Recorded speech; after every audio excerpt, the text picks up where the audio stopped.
Hello, guys. Just a few words spoken in an absolutely cryptic way are enough to instill doubt in us, or sometimes almost a certainty. In October 2019, before Prince Harry officially announced his intention to permanently separate, along with his wife Meghan, from the royal family, he gave an interview. They were effectively giving up the public duties that their role as Duke and Duchess of Sussex entailed, but also the substantial lifetime allowance that is granted to all members of the royal family. A decision that caused turmoil, represented yet another scandal, but which apparently was ultimately accepted by the Queen.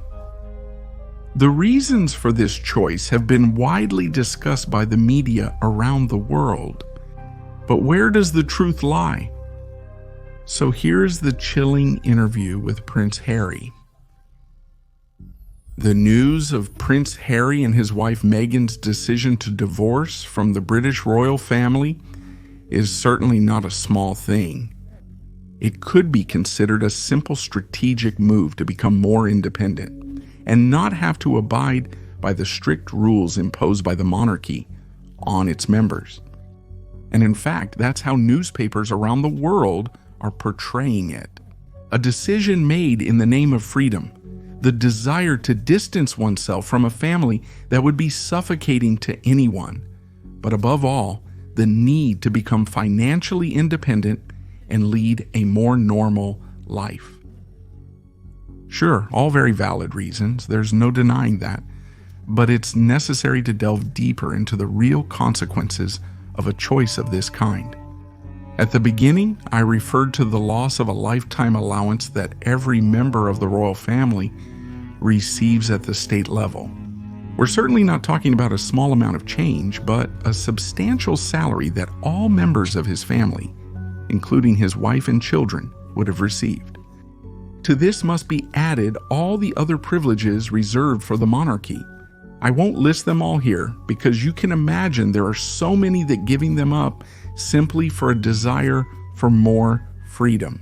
It seems quite strange. It's true that Harry has always been considered the rebel of the royal family, and this stance towards the monarchy could seem like yet another headstrong move by the prince. However, even this hypothesis seems decidedly reductive. But let's now move on to the interview. To avoid copyright issues, I will only let you hear Harry's voice, accompanied by some images. If you want to see it in full in the info box, I will leave a link to a video where you can do it. Listen carefully to what he says when he is asked to justify his choice to leave the royal family. My mum taught me a series of values that I will always try to defend, despite the role and the job and what they sometimes entail. But I think I will always protect my family, and now I have a family to protect.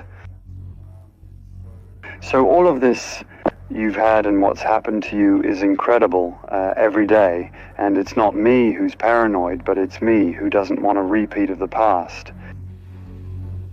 And if someone knew what I knew, be it a father, a husband, or someone, you should probably be doing exactly what I'm doing as well. I am words that at first glance might even leave you perplexed.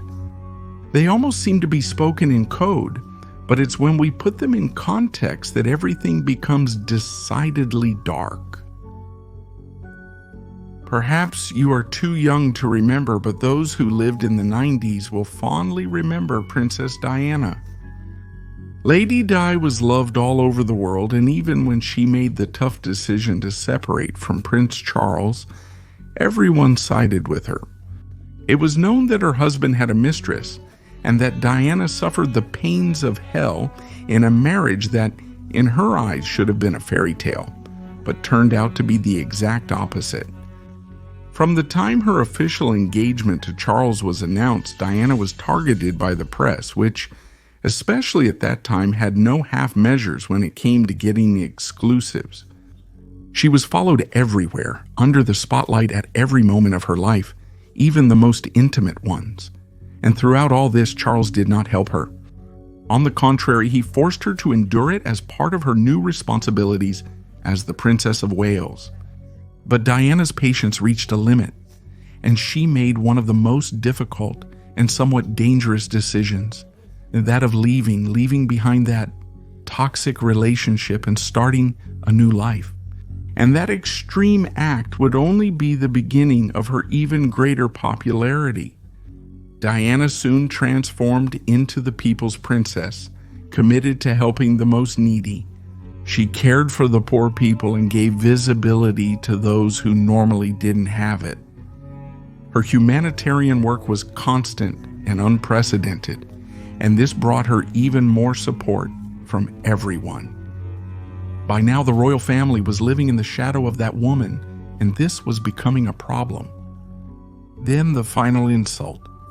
Diana began a relationship with Dodi al-Fayed, son of the billionaire Mohammed al-Fayed, a Muslim who, in the event of a second marriage, would have become the stepfather of Harry and William. Moreover, if Diana had had a child with him, he would also have been Muslim, a fact that terrified the British royal family. Diana was becoming an unbearable thorn in the side for the royal family. But on August 31st, 1997, the world was shaken by terrible news. Diana had lost her life in a car accident in a Paris tunnel, an accident in which Dodi and Harry Paul, the head of security at the Ritz, who was driving the car that was supposed to take the princess and Dodi to the airport, also lost their lives. In fact, the two had dined at that very hotel before leaving. The only survivor was Dodi's bodyguard. According to the official version, it was paparazzi in a white Fiat who caused the fatal accident. Furthermore, Harry Paul was allegedly drunk when he got behind the wheel that night. But Mohammed al-Fayed was the first to express skepticism about this version, pointing out several inconsistencies and some facts that could suggest it was not just an unfortunate accident. First of all, it seemed very unlikely that Harry Paul would get drunk on the very night he was supposed to drive the car. At his age, he was a professional and expert driver. Is it really believable that he would make a mistake of such proportions? The analyses carried out confirmed this thesis. But is it really so difficult to falsify analyses? Another decidedly strange fact is that night, just at the moment when the accident occurred in the tunnel, the surveillance cameras did not work and were not able to record the events. Yet 15 minutes before the arrival of the car where Diana was, those cameras were working. Why did they turn off just at that moment? Or better yet, did they really turn off? If we then consider that the driver of the white Fiat Punto was never identified, it all becomes even stranger.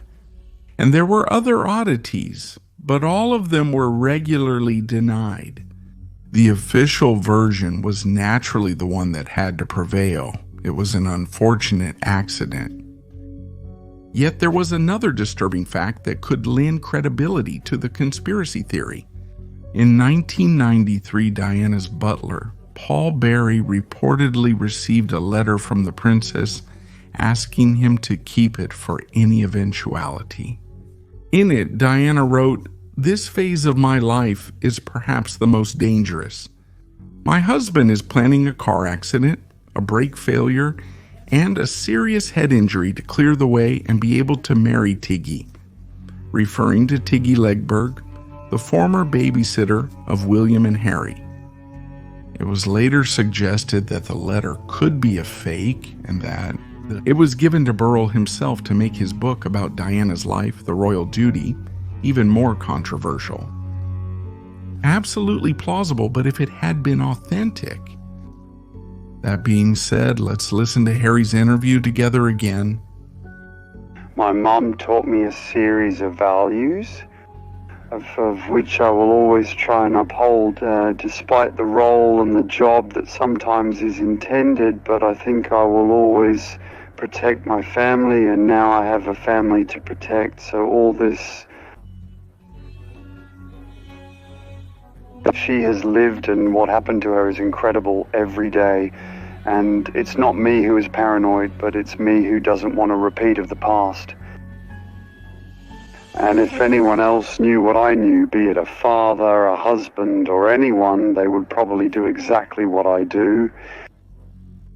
Anyone who came to know what I know, whether it's a father or a husband, would do exactly the same thing I'm doing.